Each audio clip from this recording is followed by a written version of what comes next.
டேய் ஜெயராமு, காலையிலே தீபாவளிக்கு ட்ரெஸ் எடுக்க போகணுன்னு உன்ட்ட சொன்னான்ல, ரொம்ப நேரமாக வெயிட் பண்ணிட்டு இருக்கேன். எப்போ வருவ நீ? கொஞ்சம் சீக்கிரம் வாடா, டைம் ஆகுது. A few moments later. என்னது ஜெயராம் மாதிரியே இருக்கு? என்ன தள்ளாடி வந்துட்டு இருக்கான்? ஐயோ என்னாச்சுன்னு தெரியலையே. ஐயோ என்னாச்சு? ஏன் மயக்க மட்டும் விடுற? என்னாச்சு மச்சி? செம்ம போதை ஐட்டம் மச்சி. இது போதை ஆயிட்டியா? அட பரதேசி நாயே, உனக்கு தான் குடிக்கிற பழக்கம் கிடையாது. ஒழுங்கா நில்லு. எப்படியா போதை? யார் கூட போன? குடிக்கலாம் இல்லடா. ஐயோ வேற என்ன கஞ்சா அடிச்சியா?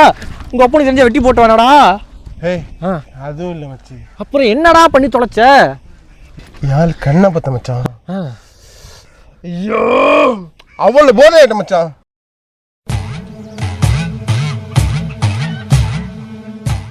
खत्म बाय बाय. ஐயோ கண்ணு முடிக்கிறானே, கண்ணு தெரிய மாட்டேங்குது. இருந்தாடா உண்மையில எல்லாம் போதையாவீங்க. கண்ணு முடிக்கிறானே, கண்ணு தெரிய மாட்டேங்குது.